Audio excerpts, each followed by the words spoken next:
반갑습니다. 오늘은 2020년 10월 4일 명절 후에 첫 번째 주일인데요. 오늘은 이렇게 온라인으로 같이 하나님의 말씀을 듣고 은혜를 나누기를 원합니다.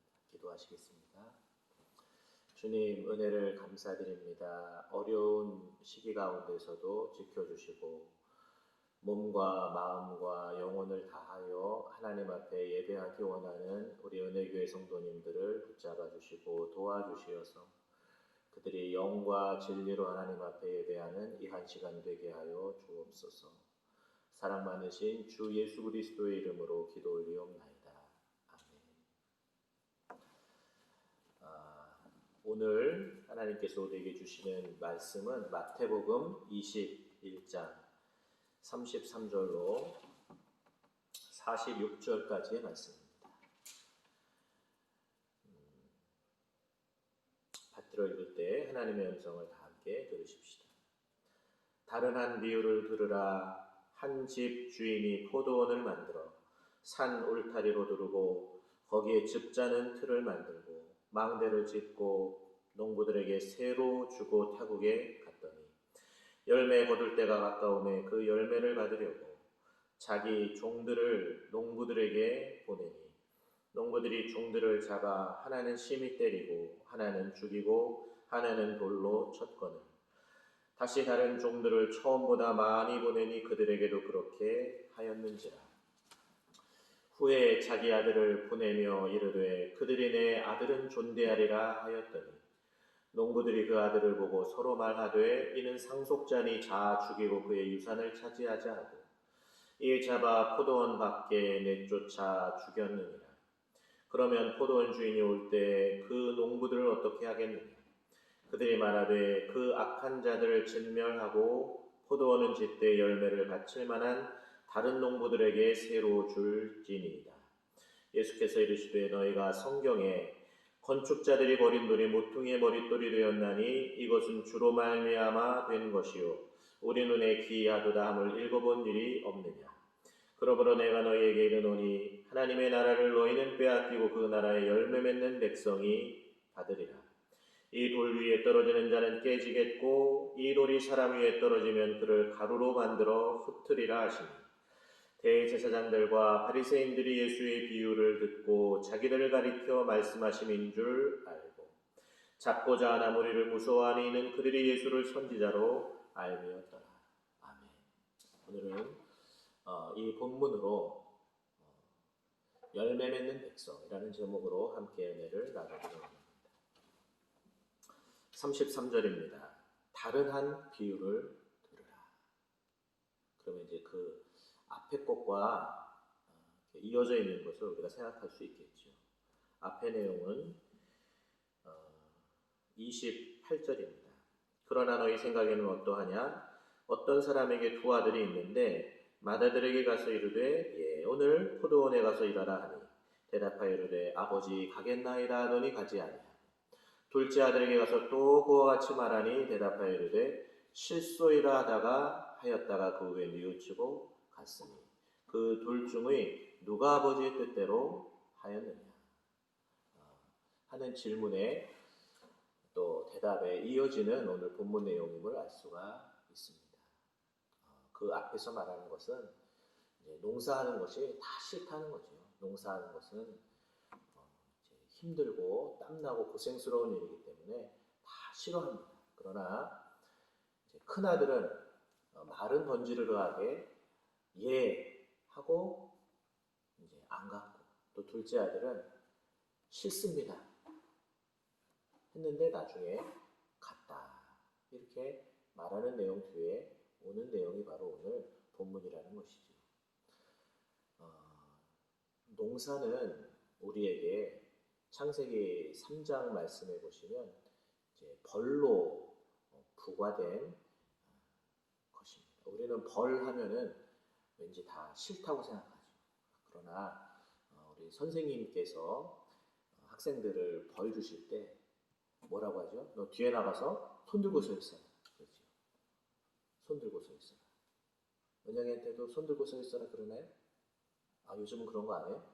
아빠 때는 이제 뒤에 가서 손 들고 서 있어라. 그러면 뒤에 가서 손을 들고 서 있는 그런 벌이 있었어요. 하기 싫지요. 그러나 지금 생각하면 이제 그 참을성이 없어가지고 선생님 가르쳐 주시는 수업 시간에 꼼지락대고 그냥 장난치고 옆에 친구들이랑 말 걸고 하는 학생들에게 인내심을 키워주시기 위해서 뒤에 가서 손을 한참 들고 있으면 팔 아프거든요. 근데 그것을 손을 들고 있으라고 한 것이구나 하는 것을 생각을 하죠. 제가 한 번은 이제 학생들한테 통물을 가르쳐 줄때 일이 생각이 납니다. 예, 학생 하나가 뭔가 또 집에서 기분 안 좋은 일이 있었는지 열심히 안 하는 거예요. 그래가지고 제가 너 그 북 들고 손 들고 있어라 그랬어요. 그랬더니 그 아이가 북을 들고 이렇게 있는 거예요. 근데 또 제가 또 마음이 아프잖아요. 그래서 조금 들고 있는 거 보고 너 이제 그거 북 내려라 그랬어요. 그랬더니 그 아이가 화가 나가지고 얼굴에 잔뜩 독이 올라가지고 그 북을 계속 들고 있는 거예요. 그래가지고 제가 하여튼 어떻게 되는지 그 뒤에 이름 기억이 안 나는데 아주 애먹었던 그런 기억이 있습니다. 우리 아이에게 농사를 지어라 하는 것은 이제 땀을 흘려야 내가 먹을 것이 생기겠고 또 가시덤불과 엉겅퀴가 땅에서 날 것이고 내가 수고하여야 이제 될 것이라 하는 그러한 벌로서 부과된 것이 농사인데요. 이 농사는 아무도 다 하기 싫어합니다. 그래서 어떤 거지가 그랬다잖아요. 저기 농사 짓는 농부를 보고 아들한테 각설이타령을 가르쳐주면서 각설이타령이 뭐예요? 뭐 얼씨구씨구 들어간다 이거 하는 게 각설이타령이잖아요. 작년에 왔던 각설이가 하면서 이거를 아들이 또 안 배우려고 그러자 너 이거 열심히 안 하면 너 족골 난다 그렇게 얘기했다는 거죠. 빌어먹을 망정 땅 파는 거가 그렇게 어렵다는 이야기인데요. 저는 우리 은혜교회 성도님들을 사랑하고 존경합니다. 우리 은혜교회 성도님들은 대부분 농부들이시기 때문이지요. 근데 오늘 이 본문의 이야기도 이제 농사의 이야기로 그 전에 시작을 했고 오늘도 농부들의 이야기로 이어지게 됩니다. 33절입니다. 다른 한 비유를 들으라. 이제 전에는 이렇게 비유를 하였는데 이제 또 다른 비유가 너희에게 지금 주어지고 있다. 전의 비유는 큰 아들은 한다고 했는데 안 가고 둘째 아들은 안 한다고 했는데 이제 부모님 생각이 나니까 가야겠다. 내가 힘든 일이라도 내가 해야지 하는 마음이 들어서 간 그 예화 뒤에 또 다른 비유를 우리에게 들려주고 계십니다. 한 집주인이 포도원을 만들어 산 울타리로 두르고 거기에 즙자는 틀을 만들고 망대를 짓고 농부들에게 세로 주고 타국에 갔더니 아주 굉장히 규모 있는 포도원을 이렇게 만들었음을 보게 됩니다. 한 집주인이 포도원을 만들어 또 그것을 짐승들로부터 이제 막기 위해서 울타리로 다 이제 두르게 되고 우리 동네도 고란이나 멧돼지가 내려와서 농작물들을 많이 이렇게 먹잖아요. 이제 그런 것들을 막기 위해서 산 울타리로 두르고 두 번째 즙자는 틀을 만들고 이제 포도 열매를 9월 달에 추수를 하지요. 우리나라나 마찬가지입니다. 그래서 9월 달이면 추수를 해가지고 그것을 이렇게 포도 줄을 만들기 위해서 즙자는 틀에다 넣고 발로 밟습니다. 그래서 지금도 프랑스 보졸레 지방이라고 하죠. 거기 가면 보졸레 누보라고 이제 햇포도주입니다. 그해 9월에 따서 이제 집 이겨가지고 포도즙을 내서 한 달간 숙성을 시킨 한 달간 발효가 된 그 포도주. 물론 이렇게 깊은 맛은 없겠지만 아주 신선한 그런 풋맛, 풋내를 느끼면서 먹는 그런 맛이 아닐까 생각을 합니다만 여하튼 그러한 산 울타리와 또 두 번째 즙자는 틀과 또 세 번째는 망대라고 되어 있는데요. 이제 원두막이겠죠. 우리 예전에 뭐 수박서리 하러 다니고 이럴 때 이제 주인 아저씨가 지키기 위해서 지어놓은 높은 이제 원두막 같은 것까지도 다 마련이 된 그러한 포도원을 농부들에게 새로 주고 타국에 갔다 하고 예수님께서 비유를 들어 말씀하십니다. 34절 열매 거둘 때가 가까우네. 그 열매를 받으려고. 아멘. 이게 비유예요. 비유는 뭐냐면은 어떤 것을 지시하기 위해서 해주시는 말씀이죠. 한 집주인은 이제 하나님을 말씀하시는 거죠. 하나님께서 열매를 받으려고. 또 오늘 본문에서는 그 열매를 받으려고. 하나님께서 심으신 씨앗이 있다는 거예요. 근데 그 열매를 받으려고 자기 종들을 농부들에게 보내니. 35절 농부들이 종들을 잡아 하나는 심히 때리고 하나는 죽이고 하나는 돌로 쳤거늘. 아주 심보가 고약한 그런 농부들이죠.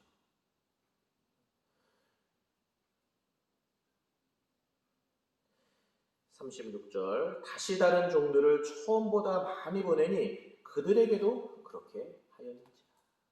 다른 사람들에게 악하게 하는 것이 바로 우리 인간들의 특징인데요. 그것은 너무 우리들이 속이 상해가지고 그렇습니다. 너무 힘들어가지고 우리가 죄를 지어서 죄인이 아니라 죄인이기 때문에 죄를 짓는다고 하지요. 이것은 정말 맞는 말입니다. 우리는 내가 죄가 없는데 특별히 어떤 죄 짓는 사람이 죄인이라고 생각을 하지만 그러나 그렇지 않아요. 성경이 증언하는 것은 우리가 다 모태에서부터 이제 잉태될 때부터 우리가 죄악 중에 잉태되었나이다 하고 고백하고 있는 것처럼 우리는 죄인이기 때문에 죄를 지을 수밖에 없는 그런 숙명을 가지고 살아가는 자들이 바로 우리다. 우리의 모습을 그대로 기술해주고 계시는 것입니다. 37절입니다. 후에 자기 아들을 보내며 이르되 그들이 내 아들은 존대하리라 하였더니. 그들이 내 아들은 존대하리라. 38절 농부들이 그 아들을 보고 서로 말하되 이는 상속자니 자 죽이고 그의 유산을 차지하자 하고. 이상하죠. 농부들인데 뭐 농사를 잘 짓자 뭐 그런 얘기는 나오지 않고 그의 유산을 차지하자. 유산이 뭐겠어요? 유산이 뭐 농장부를 마음에 두고 있는 것 같지는 않아요. 왜? 지금 농사에 관한 이야기는 하고 있지 않거든요. 네, 포도원, 또 산 울타리, 또 집 자는 틀, 또 망대. 어떤 산업 기반 시설이겠죠. 어떤 우리가 요즘 말하는 인프라라고 부르는 그러한 것들, 부동산 이런 것들에 지금 이 농부들이 원래는 농부들이어야 하는데 그만 다른 데 마음이 가 있는 사람들로 변질된 이들의 모습. 우리가 그들을 죽이고 상속자니 자 죽이고 그의 유산을 차지하자. 이제 그 아들은 예수님이지요. 예수님을 죽이고 그의 유산을 차지하자. 전혀 지금 농부의 길에서는 벗어난 다른 길을 가고 있는 모습을 보여줍니다. 39절 이에 잡아 포도원 밖에 내쫓아 죽여라. 그러면 포도원 주인이 올 때 그 농부들을 어떻게 그 열매, 그 농부라는 말에 주의하시는 성도님들 되십시오.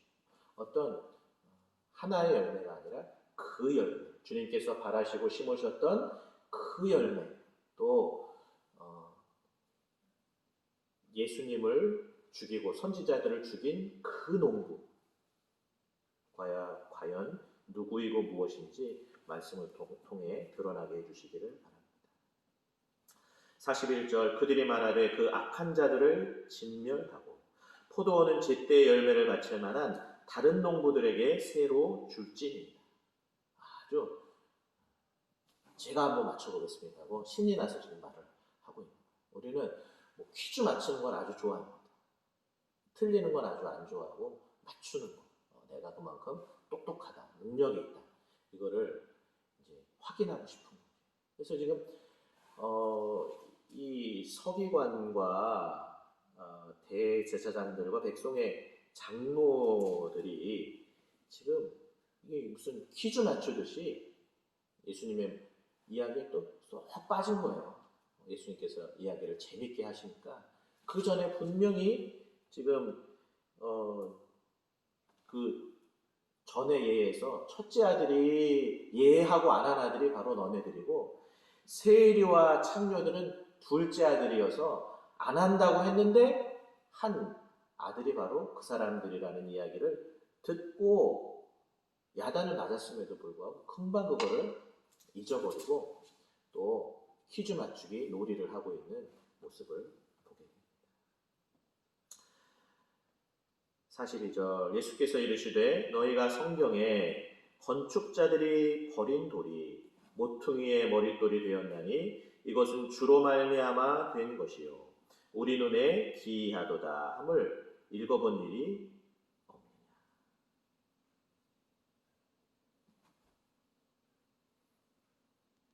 예수님이지요.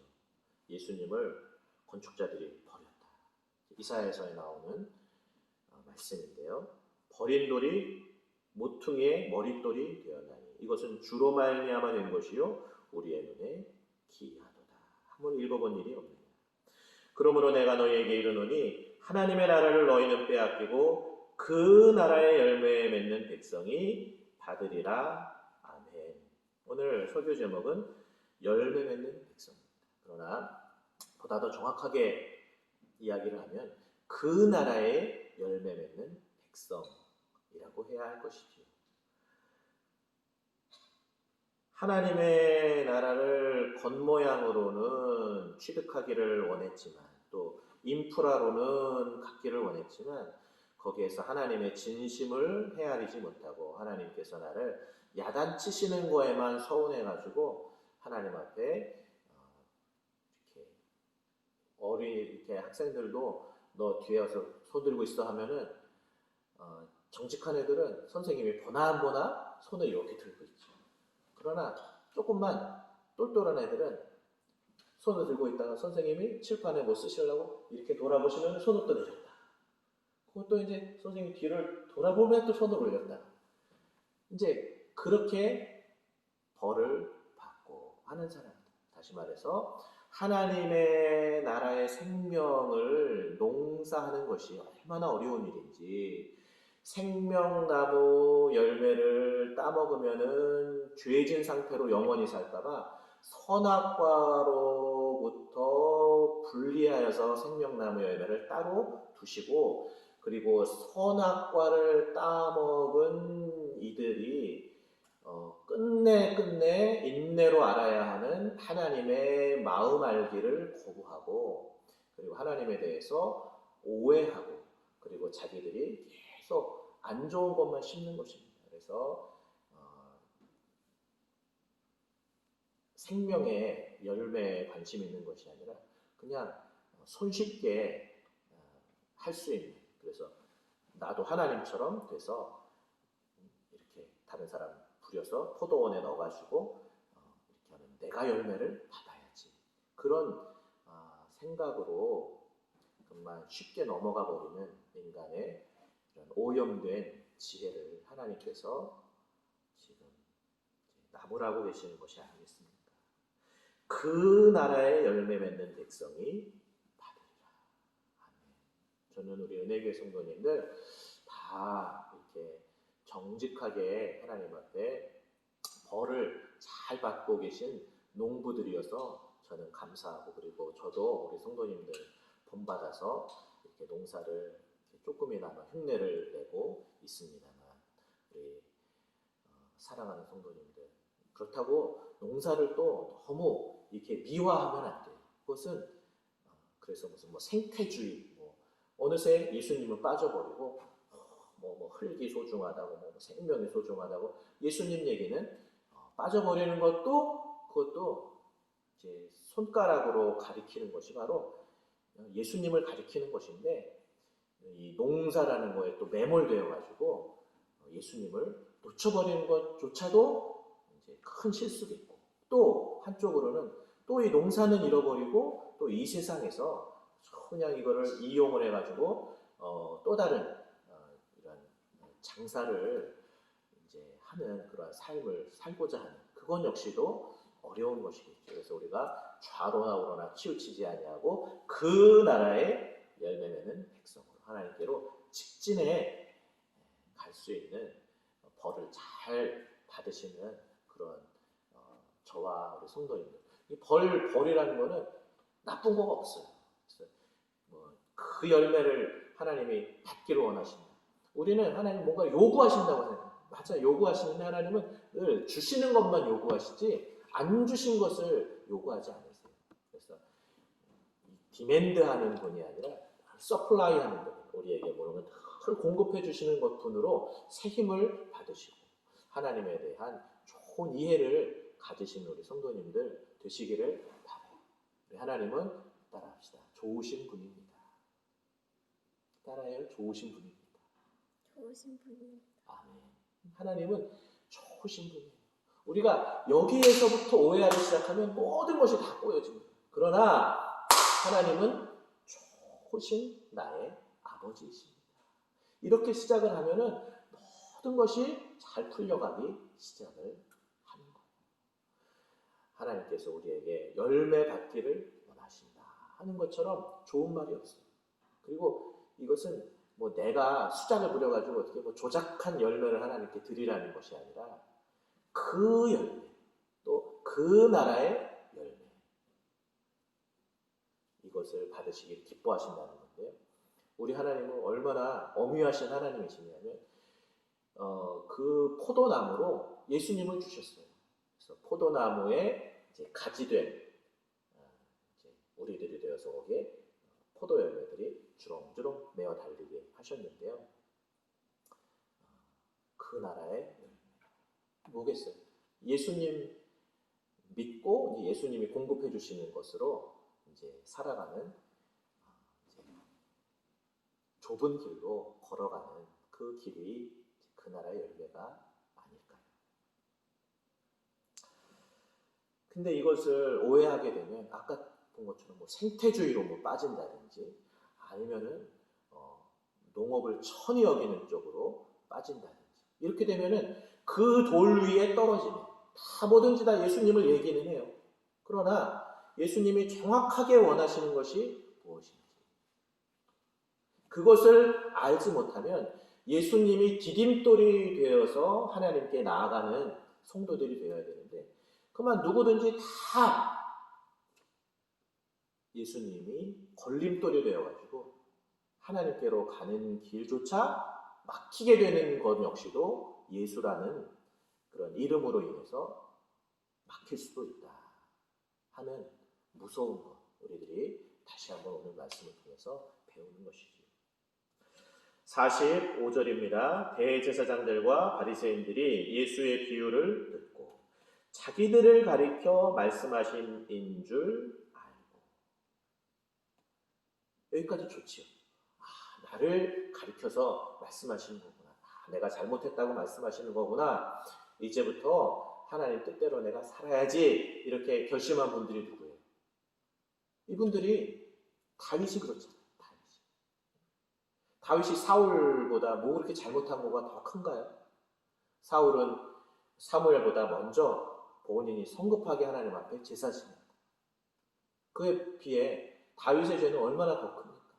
군인들을 다 전쟁터에 보내놓고 본인은 앉아서 쉬다가 또 간음죄를 짓고 살인죄를 짓는 이 죄를 범했을 때 하나님께서 나단 선지자를 다윗에게 보내주시죠. 그래서 책망을 받았을 때 다윗은 납작 엎드리게 됩니다. 제가 바로 잘못했습니다. 오늘 성경 본문의 대제사장 분들과 바리새인 분들은 지금 그거를 못하는 자기들을 가리켜 말씀하시는 줄 알기까지는 알았는데 하나님에 대해서 오해하고 있는 거예요. 하나님이 나에 대해서 나쁘게 대해주시는 분이라고 생각하는 분들은 이 똑같은 기회인데도 회개하는 기회로 삼지 못하고 46절입니다. 잡고자 하나. 내가 예수님께 잡혀야 되는 사람인데 할렐루야. 그런데 내가 예수님을 잡으려고 하는 사람이 되고 만다. 순간의 선택인 것 같지만요. 사실은 평생이 또 녹아져 있는 선택인 것이죠. 잡고자 하나 무리를 무서워하니. 겉으로는 강한 것 같아요. 예 하고 대답도 잘하고 대제사장들과 장로 이렇게 멋있게 이렇게 말도 하고 그러는 것 같지만 그러나 속에서는 무서워하는 것들이 있는 분들이었다 하는 것입니다. 저는 우리 은혜교회 성도님들이 예수님께 잡힌 바 된 그것을 내가 잡으려고 쫓아가는 속에서 무서움이 다 사라지고 오직 사랑과 기쁨과 평화만이 충만한 우리 성도님들. 왜 사랑과 기쁨과 평화에 충만하죠? 내 죄가 다 들통났어. 이제 들통난 분들에게는 이제는 회복될 길밖에는 다른 길이 남아있지 않기 때문에 기뻐하고 즐거워하는 것이죠. 이는 그들이 예수를 선지자로 알미었더라. 아는 것까지는 아는데 믿어지지가 않는 거야. 이거가 미치고 팔딱되는 거야. 우리 은혜교회 성도님들은 하나님의 선물인 믿음을 선물 받으시는 성도님들 다 되시기를 예수님의 이름으로 축원합니다. 선지자로 알기는 알아요. 그런데 고린도 후서지요? 전서인가요? 지식은 교만하게 하나 사랑은 덕을 세운다. 선지자로 아는 이 지식은 우리를 교만하게 하는 겁니다. 그러나 사랑은 덕을 세운다. 이 덕이라는 것은 한자로 하면 득이라고도 해석이 될 수가 있어요. 덕은 득, 얻는 것입니다. 하나님으로부터 믿음을 얻으셔서 사랑을 얻으셔서 사랑은 덕을 세운다. 후덕한 우리 성도님들, 두툼한 성도님들로 하나의 선택을 하기 위하여 어떤 분들은 예수님께 잡힌 바 된 성도님들이 있고 어떤 분들은 예수님을 끝까지 잡으려고 하는 분들로 생을 마감하시는 분들도 있는 요 날카로운 선택의 갈림길에서 하나님께서 베풀어 주시는 좋은 선택을 하실 수 있는 저와 우리 성도님들 다 되시어서 열매 맺는 백성 내가 포도나무요 너희는 가지. 아멘. 요한복음 15장의 말씀이 이루어지는 우리 은혜교회 모든 성도님들 열매 맺는 농부님들 다 되시기를 예수님의 이름으로 축원합니다. 기도하시겠습니다.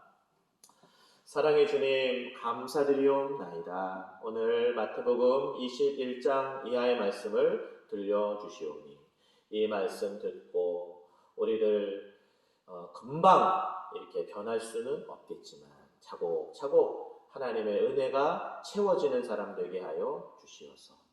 하나님의 은혜로 저희들이 선택을 해야 할 어려운 시간이 닥쳤을 때 모퉁이 돌 되신 예수님으로 인하여 우리의 집이 믿음의 집이 지어져가는 사람이 될 수 있는 선택을 할 수 있는 하나님 자녀들 되게 하여 주옵시고 예수님께 떨어지고 가루가 되고 부수어지는 그러한 처참한 인생에서 벗어날 수 있도록 하나님 도와주시옵소서. 우리 주 예수 그리스도의 이름으로 기도 올리옵나이다. 아멘. 감사합니다. 사랑합니다. 축복합니다.